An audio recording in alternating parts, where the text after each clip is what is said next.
কিন্তু আমি দৃঢ়চিত্তে বলতে পারি প্রতিষ্ঠা লগ্ন থেকে জাকের পার্টি ছাত্র ফ্রন্টের একটা কলঙ্কিত অধ্যায় কেউ দেখতে পাবে না। এটা হলো আমাদের সবচেয়ে বড় গৌরব এবং সবচেয়ে বেশি অহংকার, এবং আমরা দেশ এবং জাতিকে জানিয়ে দিতে চাই আমরা শিক্ষা নয় সুশিক্ষার মাধ্যমে একটি সুষ্ঠু সুন্দর এবং সুজলা সুফলা শস্য শ্যামলা আমার এই বাংলাদেশ আমরা উপহার দিতে চাই, যেটার জন্য আমরা কাজ করে যাচ্ছি। আমরা অতীতে দেখেছি বিভিন্ন দল বিভিন্ন সময়ে,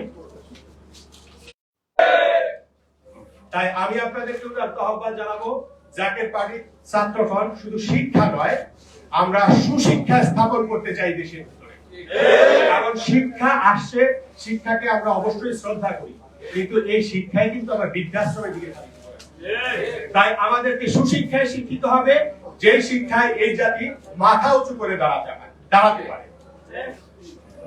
তো আমি আর কথা বাড়াবো না, যেহেতু এখানে আমাদের সমস্ত নেতৃবৃন্দ চলে আসছেন। স্বাগত ভাবে সামান্য ভাবে যদি আমাদের সম্মানিত মহাসচিব মহোদয় এখানে আছেন, আমার লিখিত বক্তব্য পেশ করার আগে আমি সবিনয়ে অনুরোধ করব যে উনি যদি দয়া করে আমাদের এই ছেলেদের উদ্দেশ্যে জাতীয় মঞ্চে দয়া করে কিছু বলেন, সেই জন্য ওনাকে আমি সবিনয়ে অনুরোধ করছি। জাকের পার্টির মহাসচিব জনাব শামীম হায়দার সাহেব আমাদের সামনে শুভেচ্ছামূলক কোনো বক্তব্য যদি দয়া করে দেন আমরা খুবই উপকৃত হব। ধন্যবাদ আপনাদের সবাইকে। এরপর আমি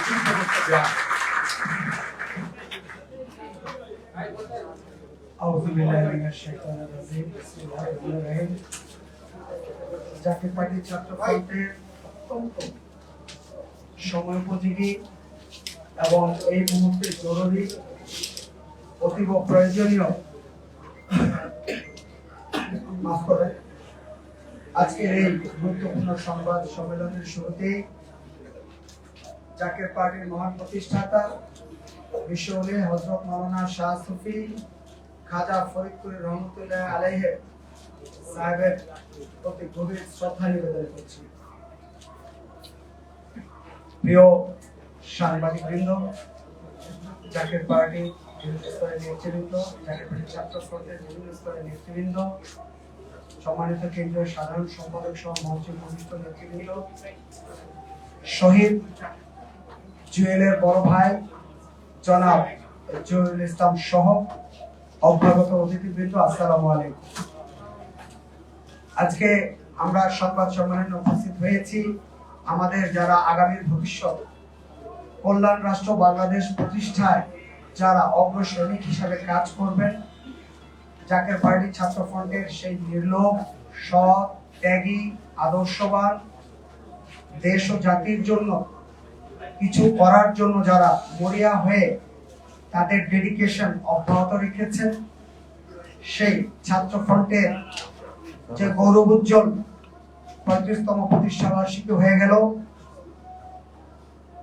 এত বছরে জাকের পার্টি ছাত্র ফ্রন্ট আজকে এমন একটি অবস্থায় এসে পৌঁছেছে যে অন্যান্য বৃহৎ রাজনৈতিক দলগুলির ছাত্র সংগঠনের সাথে তিলে তিলে জাকের পার্টি ছাত্র ফ্রন্ট এমন একটি আদর্শিক অবস্থান সারা দেশে তৈরি করেছে যে জাকের পার্টি ছাত্র ফ্রন্টের সদস্যরা যে কোন ধরনের সামাজিক বিশৃঙ্খলা, রাষ্ট্রদ্রোহিতামূলক কোন কর্মকাণ্ড, পড়াশোনা থেকে ছাত্র ছাত্রীদের মনোযোগ সরে যায়, জাতির প্রতি কর্তব্য, দায়িত্ব, জবাবদিহিতা থেকে মুহূর্তের তরে তাদের বিচ্যুত হয় পথ থেকে, এই ধরনের কোন কর্মকাণ্ডে ছাত্র ফ্রন্ট কখনো জড়িত ছিল না। মহান জুলাই বিপ্লবে জাকের পার্টি ছাত্র ফ্রন্টের রাজধানী ঢাকা সহ দেশের বিভিন্ন স্থানে তারা জীবন বাজি করে লড়াই করেছে। তার প্রমাণ আজকে আমাদের সামনে শহীদ জুয়েলের বড় ভাই জনাব জহিরুল ইসলাম আছেন, উনিও জাকের পার্টি ছাত্র ফ্রন্টের অন্যতম সক্রিয় একজন সদস্য। Dhaka residential model school and কলেজের অন্যতম মেধাবী শিক্ষার্থী ফারহান ফায়াজ, তার পিতা আমাদের জাকের পার্টির কেন্দ্রীয় যুগ্ম মহাসচিব, তার ছেলে আমাদের অত্যন্ত মেধাবী ফারহান ফায়াজের আত্মদানের পরেই এবং এখানে শহীদ আবু সাইদের কথা স্মরণ করতে হয়, তারপরে সারা দেশে অগ্নিস্ফুলিঙ্গ তৈরি হয়। আমরা চাই এই যে জুলাই বিপ্লব, তার যে উদ্দেশ্যে আবার আমরা নতুন করে স্বাধীনতা পেলাম, সেটা যেন কার্যকর হয়। আমরা বলবো যে ছাত্র সমাজের একটা বড় ভূমিকা, গৌরব উজ্জ্বল ভূমিকা 52 ভাষা আন্দোলন থেকে প্রতিটা জাতীয় সংকটে ছিল এবং তারা সেই ঐতিহাসিক ডাকে সাড়া দিয়েছেন, যার ফলে আমরা এত চমৎকার বাংলাদেশ পেয়েছি। কিন্তু আজকে আমরা যে সংকটের মোহনায় দাঁড়িয়েছি, সেখানে বিভেদ বিভক্তি দেয়াল টেনে জাতিকে বিভক্ত করা চলবে না, সঙ্গত হবে না। সংস্কার যদি করতেই হয়, তাহলে সকল অঙ্গনেই সংস্কার করতে হবে। সংস্কার প্রতিটা ক্ষেত্রে হতে হবে এবং জাকের পার্টি সংস্কারের প্রতীক। জাকের পার্টি সংস্কার চায়। গত 35 বছরে জাকের পার্টি হয়তো সেইভাবে মিডিয়াতে ফোকাস না, আমি মিডিয়াকে দোষ দিব না, আমরা হয়তো সেইভাবে ফোকাস না, কারণ আপনারা জানেন যে দেখা যায় যে যারা প্রভাবশালী, যারা প্রভাব বিস্তার করেন, তাদেরকে কেন্দ্র করে অনেক কিছু হয়েছে দেশে। কিন্তু এবার আমরা আশাবাদী যে সব জায়গায় এই সংস্কারটা হবে। যেটা সাদা সেটাকে সবাই আমরা সাদা বলবো, যেটা কালো সেটাকে আমরা সবাই কালো বলবো। যেই জায়গাটা আমরা বলতে চাই যে আজকে ছাত্রদেরও একটা বড় ধরনের ভূমিকা আবার দেশ পুনর্গঠনে রাখতে হবে। সেই ক্ষেত্রে আমি বলবো যে সকল ছাত্র সংগঠনের সাথে নিজেদের দলীয় স্বার্থের ঊর্ধ্বে উঠে জাকের পার্টি ছাত্র ফ্রন্ট দেশ বিনির্মাণে, দেশ পুনর্গঠনে যে ডাক ঐক্যবদ্ধভাবে আসবে, জাকের পার্টি ছাত্র ফ্রন্ট দেশ মাতৃকার স্বার্থে, দেশ ও জাতি পুনর্গঠনে, দেশ ও জাতি নতুন করে পুনর্বিনির্মাণে অবশ্যই সাড়া দেবে। আমরা গত 35 বছরের সংস্কারের রাজনীতি করে এসেছি। আমাদের কথা ছিল যে জাকের পার্টি জাতীয় রাজনৈতিক সংস্কৃতির গুণগত পরিবর্তন চায়। সেটি হচ্ছে যে আপনি আজকে ক্ষমতায় থাকবেন, ক্ষমতা থেকে সরে যাবেন, আপনার বাড়িতে হামলা হবে, লুটপাট হবে। আমি কোন দলকে উদ্দেশ্য করে বলছি না।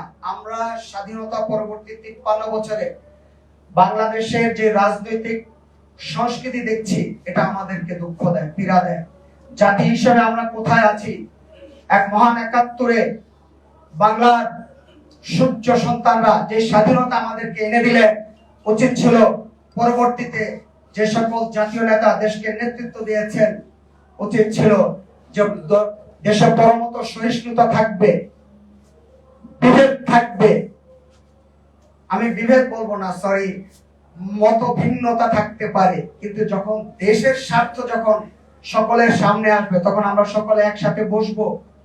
আমরা দেশের সংকট নিরসন করব। দেশের যে সামাজিক, সাংস্কৃতিক, ধর্মীয় সমস্যাগুলো আছে, অর্থনৈতিক সমস্যাগুলো আছে, রাজনৈতিক সমস্যাগুলো আছে, সেগুলো আমরা একসাথে বসে সমাধান করব। কিন্তু 53 বছরে আমরা এই রাজনৈতিক সংস্কৃতি দেখতে পাই নাই। রাজনীতি সেই করবে যে রাজনীতি কখনো লোভনীয়, রাজনীতি কখনো একটা লাভজনক পদ হতে পারে না। দেশ মাতৃকার জন্য যারা নিজেদেরকে আত্মোৎসর্গ করবে, যারা নিজেদেরকে বিলিয়ে দিবে, যারা জন্মগতভাবে আপনার প্রযুক্তির ভাষায় বলে বিল্ট-ইন, যার হৃদয়ে সেই মমতা, দেশ মাতৃকার প্রতি টান, দেশপ্রেম যার হৃদয়ে পতিত, তাদেরই জাতীয় রাজনীতিতে আসা উচিত। এমপি পদ, মন্ত্রী পদ, উপজেলা চেয়ারম্যান পদ, ইউনিয়ন পরিষদের চেয়ারম্যান পদ, জেলা পরিষদ চেয়ারম্যান পদ কখনোই কোনো লাভজনক পদ হতে পারে না। আমরা 53 বছর ইতিহাসে দেখেছি এগুলি লাভজনক পদ হিসাবে স্বীকৃত হয়েছে। এবং আজকে জাতীয় সংসদে যে সকল আইন প্রণেতাদের যাওয়ার কথা ছিল, আমরা দেখেছি শেষ পর্যন্ত যারা বিত্তশালী, যারা প্রভাবশালী, যারা শিল্পপতি, তারা জাতীয় সংসদে প্রতিনিধিত্ব করেছে, তার ফলাফল এখন আমরা পাচ্ছি। কাজেই এই অবস্থার পরিবর্তন ঘটাতে হবে। আমাদের জাকের পার্টি ছাত্র ফ্রন্টের সম্মানিত কেন্দ্রীয় সাধারণ সম্পাদক তিনি তার লিখিত বক্তব্যে সংস্কার প্রস্তাবের প্রস্তাবনা তুলে ধরবেন, আপনারা পুরোটাই জানতে পারবেন। শুধু এতটুকু বলবো যে আজকের এই সংবাদ সম্মেলনে বিভিন্ন টেলিভিশন এবং জাতীয় পত্রিকা, অনলাইন নিউজ পোর্টাল, ইউটিউবাররা যারা আসলেন, আপনাদেরকে আন্তরিক ধন্যবাদ। এখন থেকে আপনাদেরকে আমরা পাশে চাই। আমরা কোনোদিন টেন্ডারবাজি, চাঁদাবাজি, কোন দলের সাথে জোটভুক্ত হয়ে এমপি পদ নেওয়া, ইউনিয়ন পরিষদের চেয়ারম্যান পদ নেওয়া, উপজেলা পরিষদের চেয়ারম্যান পদ নেওয়া, মন্ত্রিত্ব নেওয়া, কোন ধরনের যে রাজনৈতিক সুযোগ সুবিধা থাকে, বিদেশে সফর করা, আমরা এগুলি কোনোদিন করি নাই, ভবিষ্যতেও করব না। আপনাদের দোয়ার বরকতে, আপনাদের ভালোবাসার সমর্থনে যদি আল্লাহ পাক আমাদেরকে আপনাদের খেদমত করার সুযোগ দেয়, সেবা করার সুযোগ দেয়, নিশ্চিতভাবেই আপনাদেরকে আমরা দৃঢ় অঙ্গীকার করতে পারি, ইনশাআল্লাহ তাআলা আমাদের কাছ থেকে আপনারা ভালো কিছুই পাবেন। মহান ৭১-এ যারা দেশের জন্য রক্ত দিয়েছেন, যে মা বোনরা তাদের জীবনের সবচেয়ে সেরা সম্পদ লুটিয়ে দিয়েছেন, এবং জুলাই বিপ্লবে যারা আত্মাহুতি দিলেন, আমরা দৃঢ় বিশ্বাসী মহান রাব্বুল আলামিনের রহমতে ইনশাআল্লাহ তাআলা জাকের পার্টির মহান প্রতিষ্ঠাতা বিশ্বওলি হযরত মাওলানা শাহ সুফি খাজা ফরিদপুরি রহমতুল্লাহ আলাইহি সাহেবের দোয়ার বরকতে নিশ্চিতভাবেই জাকের পার্টি এমন একটি চমৎকার রাষ্ট্র ব্যবস্থা গড়ে দিবে যেখানে হিন্দু, মুসলিম, বৌদ্ধ, খ্রিস্টান বহু সম্প্রদায়ের বহু সাম্প্রদায়িক সম্প্রীতি থাকবে। গণতন্ত্র, ইসলাম, সমাজতন্ত্র সমস্ত কিছুর অভূতপূর্ব ভারসাম্য থাকবে, যেখানে আর কোনোদিন কোন রাজনৈতিক পদ, কোন জনপ্রতিনিধির পদ লাভজনক পদ হিসেবে বিবেচিত হবে না, সবাই হবে মহান ব্রত। আর আপনারা জানেন জাকের পার্টির 4টি মূলনীতির অন্যতমটি হচ্ছে আর্তমানবতার সেবা করা। আমরা গত 35 বছরে অনেকের কথাই শুনেছি, আমরা কখনো বিচলিত হইনি, আমরা কখনো মনে কষ্ট নেইনি। তাদের এই ধরনের কটুবাক্য, তাদের তুচ্ছ-তাচ্ছিল্য আমাদের আত্মবিশ্বাসকে আরো বহু গুণে বাড়িয়ে দিয়েছে, আমাদের জাতির প্রতি ডেডিকেশন আরো বহু গুণে বাড়িয়ে দিয়েছে। এখন আমরা আরো নিশ্চিন্তে বলতে পারি আমাদের যে ফ্রেশ স্পিরিট, ইয়াং স্পিরিট, তারা জাকের পার্টির কর্মসূচি বাস্তবায়নে যে কোনো ত্যাগ স্বীকারের জন্য প্রস্তুত আছে। আমি আবারও ব্যর্থহীন কণ্ঠে বলতে চাই, জাকের পার্টি ব্যক্তি বা দলীয় স্বার্থ নয়, সবার আগে জাতীয় স্বার্থকে প্রাধান্য দেয়। শুধু বলবো যে এখন জাতীয় রাজনীতিতে নীতি, নৈতিকতা, মানবিকতা, সততা, ন্যায়নিষ্ঠতা এবং আদর্শের মূল্যায়ন হওয়া উচিত। অবশ্যই মূল্যায়ন হওয়া উচিত। সংস্কার যেমন সকল ক্ষেত্রে হতে হবে, তেমনি 18 কোটি জনগণকেও এবার নিজের সংস্কার সাধন করতে হবে। যে করে টাকার নোট দেখলে আর বিভ্রান্ত হব না, পাঁচেরও গাড়ি দেখলে আর বিভ্রান্ত হব না। কৃষকের সন্তান সেরা না বিত্তশালীর সন্তান সেরা, সেটা তার কাজ দিয়ে প্রমাণ হবে। কাজে আর ভুল সিদ্ধান্ত নেওয়া হবে না। আপনারা ভালো থাকবেন, সুস্থ থাকবেন। আমাদের কেন্দ্রীয় সাধারণ সম্পাদক প্রস্তাবনা উপস্থাপন করবেন। আশা করি যে জনগণের জাতির মনোভূত হবে। আপনারা ভালো থাকবেন, ধন্যবাদ।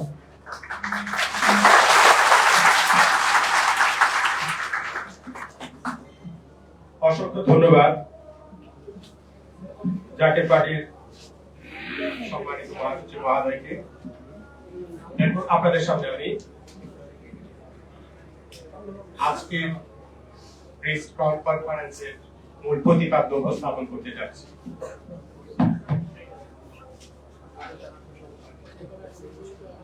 রাষ্ট্র সংস্কার, রাজনীতির গুণগত পরিবর্তন ও কর্মসংস্থান সৃষ্টির রূপরেখা শীর্ষক সংবাদ সম্মেলন। জাতীয় পার্টি ছাত্রফ্রন্ট, প্রিয় নেতৃবৃন্দ ও সাংবাদিকবৃন্দ, সকলকে আমার সালাম। আসসালামু আলাইকুম ওয়া রাহমাতুল্লাহি ওয়া বারাকাতুহু। ধর্মাবলম্বী যারা আছেন তাদেরকে আমার লাল গোলাপের শুভেচ্ছা এবং অভিনন্দন। যাদের আত্মত্যাগ সবাই তাকে ফেসবুক আগে দয়া করে দেওয়ার জন্য লিখিত বক্তব্যটা দয়া করে সবার হাতে একটু দয়া করে যদি বলতে চান।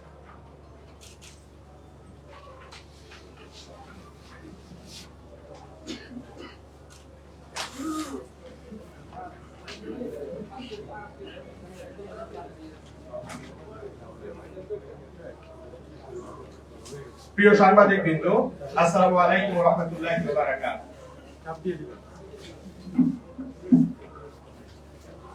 যাদের আত্মত্যাগ ও অবদানে নতুন বাংলাদেশ পেলাম, শহীদ আবু সাঈদ সহ সকল বীর শহীদদের শ্রদ্ধা করে স্মরণ করি। সেই সাথে জাকের পার্টি ছাত্র ফ্রন্টের দুই শহীদ ফারহান ফাইয়াজ ও শহীদ জুয়েলকে শ্রদ্ধার সাথে স্মরণ করি।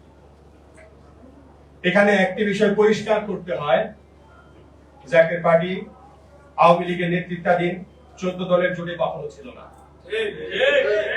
বিএনপির নেতৃত্বাধীন 36 দলীয় জোটেও কখনো জাকের পার্টি, এটা জাতির কাছে স্পষ্ট এবং পরিষ্কার করতে হয়। আমাদের বেশ কিছু দাবি আছে, প্রায় 16 দফা নিয়ে আমরা মূলত কথা বলবো।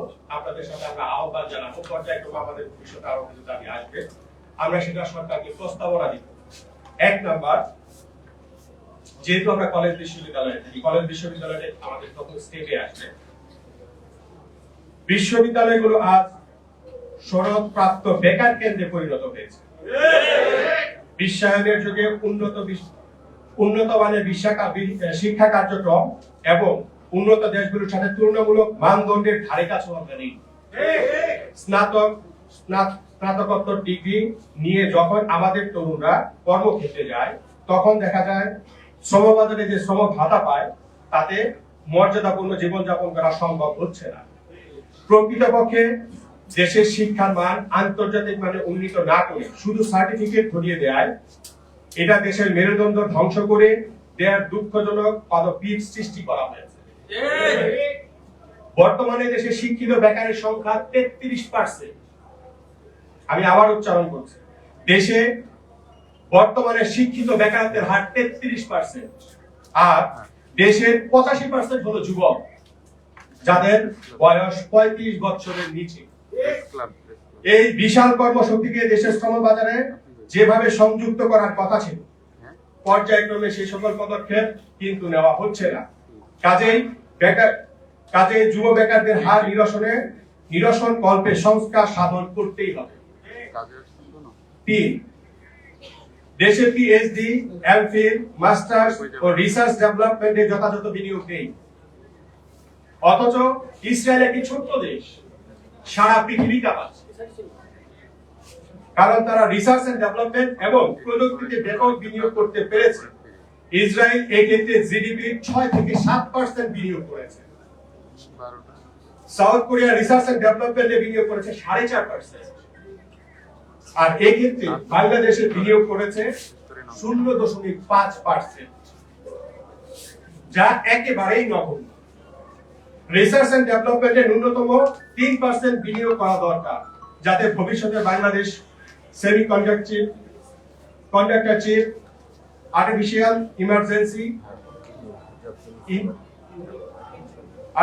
Intelligence, DNA sequencing, cancer vaccine থেকে শুরু করে উন্নত মানের প্রযুক্তি যাতে উদ্ভাবনীয় চিন্তা চেতনা এবং বিকাশ ঘটে, সেই জন্য সর্বপ্রথম রিসার্চ এন্ড ডেভেলপমেন্টে বিনিয়োগ করতে হবে।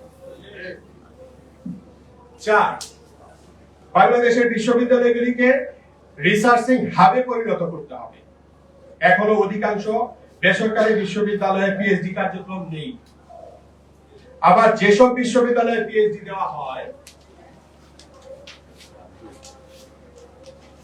এমফিল দেওয়া হয়, তাতে কিছু কিছু ক্ষেত্রে জালিয়াতির অভিযোগও পাওয়া যায়, যা খুবই দুঃখজনক। কাজেই বিরাজমান বৈশ্বিক বাস্তবতায় এই ক্ষেত্রে সংস্কার করতেই হবে। 5, জাতিসংঘের সাধারণ পরিষদে অধিবেশনে অন্তর্বর্তী সরকারের মাননীয় প্রধান উপদেষ্টা প্রফেসর ডক্টর মোহাম্মদ ইউনূস মার্কিন প্রেসিডেন্ট জো বাইডেনের সাথে বৈঠক করেছেন। 4 দিনে আরো 40টির মতো বৈঠক করেছেন। আমাদের মধ্যমণি হিসেবে আন্তর্জাতিক পর্যায়ে ব্যাপক স্বীকৃতি লাভ করেছেন। তিনি দেশের জন্য ব্যাপক অর্থ তহবিল $7.5 বিলিয়ন ঋণ প্রতিশ্রুতি করেছেন। অতীতের ঋণ থেকে বেরিয়ে এসে নতুন ঋণের প্রয়োজন। পর্যায়ক্রমিক ঋণ নির্ভরতা দেশের অর্থনীতি কিন্তু ব্যাপক বিপাকে পড়ে যাওয়ার একটি সম্ভাবনা থাকে। এছাড়াও দেশের বৈদেশিক মুদ্রা রিজার্ভ একেবারেই তলানিতে চলে এসেছে, সেই ব্যাপারে আমরা সবাই ওয়াকিবহাল আছে। তাই এমন অবস্থায় বলতে হয়, ঋণ নয়, ডোনেশন নয়, আন্তর্জাতিক যে প্রতিষ্ঠানগুলি আছে যেমন অ্যাপল, গুগল, টেসলা সহ এই ধরনের অন্যান্য প্রতিষ্ঠান যাতে আমাদের দেশে বিনিয়োগ করে, সেই জন্য অন্তর্বর্তীকালীন সরকারের মাননীয় প্রধান উপদেষ্টা যেন আমেরিকা সহ উন্নত দেশগুলিকে আহ্বান জানায়। 6, বাংলাদেশিরা আন্তর্জাতিক পুঁজিবাজারে কেন বিনিয়োগ করতে পারবে না? বৈধ চ্যানেল, ব্যাংকিং চ্যানেলে আমরা যদি বৈদেশিক বিনিয়োগে একটি সূত্র বের করতে পারি, তাহলে বিনিয়োগের উচ্চ মুনাফা আমরা লাভ করতে পারি। আমরা ইউটিউব, ফেসবুক, মেসেঞ্জার, হোয়াটসঅ্যাপ সব ব্যবহার করছি। অ্যাপলের আইফোন, স্যামসাং এর গ্যালাক্সি ব্যবহার করছি, অথচ এই প্রতিষ্ঠানগুলিতে কিন্তু আমাদের বিনিয়োগের সুযোগ নেই।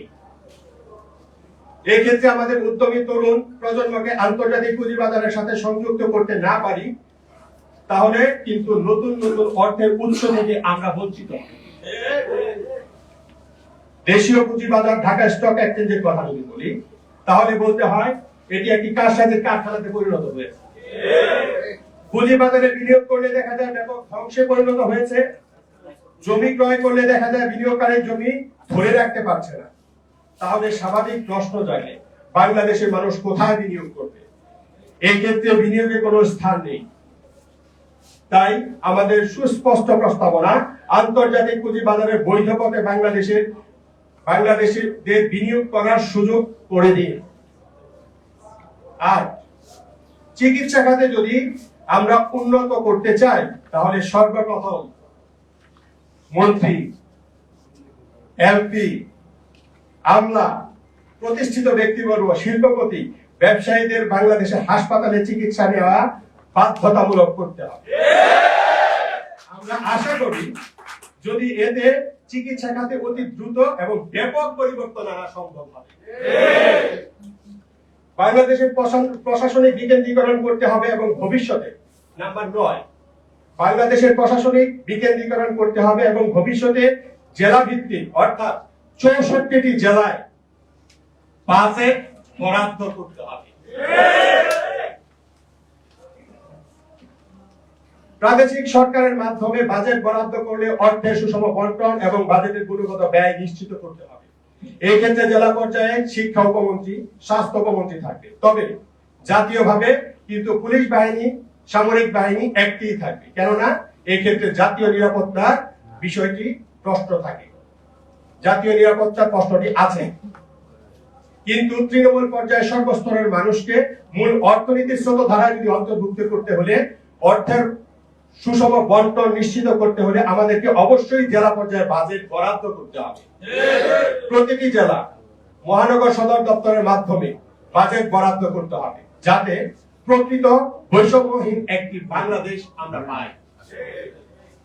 উদাহরণস্বরূপ বলতে হয়, ঢাকা মহানগর উত্তর দক্ষিণ সিটি কর্পোরেশন যদি $1 বিলিয়ন বাজেট হয়, আমি আবার উচ্চারণ করছি, ঢাকা মহানগর উত্তর এবং দক্ষিণ সিটি কর্পোরেশনে যদি $1 বিলিয়ন বাজেট বরাদ্দ হয়, দেখা যায় যে রংপুর সিটি কর্পোরেশন পায় মাত্র $80 মিলিয়ন।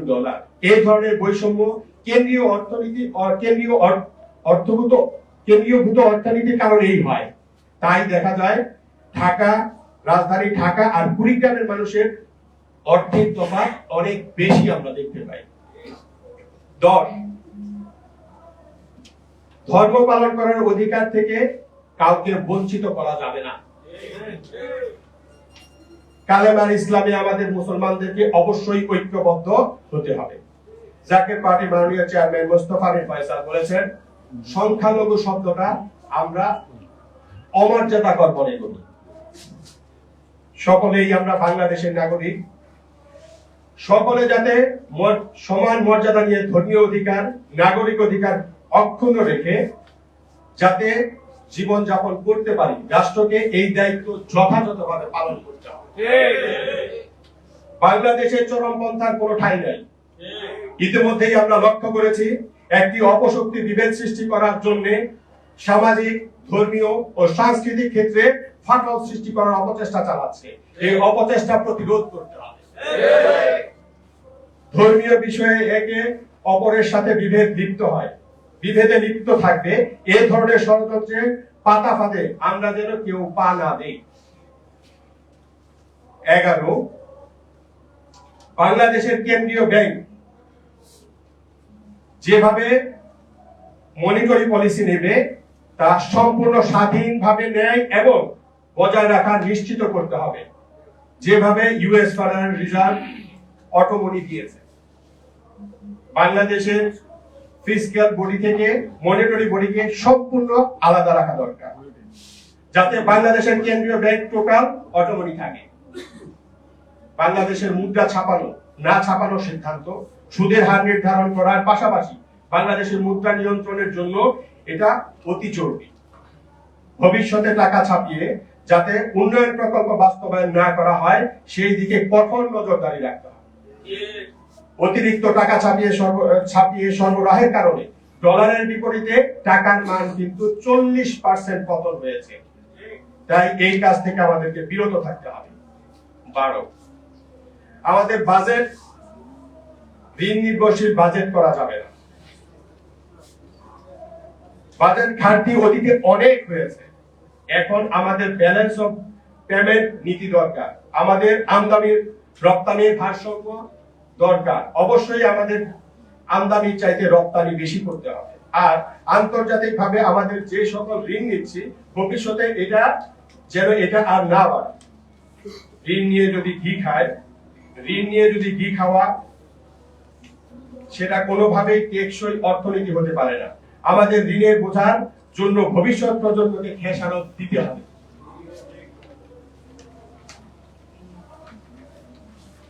13, 53 বছরের ইতিহাসে গণতন্ত্র প্রতিষ্ঠা পায় নাই। যারাই ক্ষমতায় এসেছে তারাই ক্ষমতা কুক্ষিগত করার অপচেষ্টা চালিয়েছে।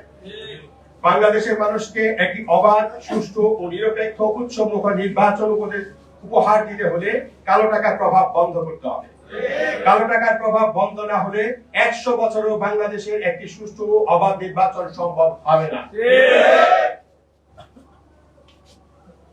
দেখা যায় টাকার জোরে, ক্ষমতার জোরে যে ভোট কেন্দ্র দখল করে নেয় নির্বাচনে সেই কিন্তু বিজয় লাভ করে। কৃষকের সন্তান আর বিত্তশালীর সন্তান নির্বাচনে প্রার্থী হওয়া এবং প্রতিদ্বন্দ্বিতার ক্ষেত্রে যে বৈষম্য, কালো টাকার প্রভাব তা যদি নির্মূল করা না যায় তাহলে বৈষম্যহীন বাংলাদেশ প্রতিষ্ঠিত হবে না। আর গণতন্ত্র শুধু নির্বাচনের দিন নয়, প্রতিদিনই চর্চা করতে হবে। আইনের শাসন নেই, মানবাধিকার লঙ্ঘন হয়, এমন পরিবেশে হঠাৎ করেই অবাধ, নিরপেক্ষ, সুষ্ঠু নির্বাচন সম্ভব নয়। তাই আমরা চাই রাষ্ট্রের সঠিক সংস্কার মেরামত না হওয়া পর্যন্ত বাংলাদেশের কোন নির্বাচন দেওয়া উচিত নয়। কারণ আমরা আবার অতীতের হিংসা, হানাহানি, রক্তপাতের দুঃখজনক সংস্কৃতিতে ফিরে যেতে চাই না। সেই ক্ষেত্রে প্রয়োজনে ই-ভোটিং আসতে পারে। সকল আগাছা,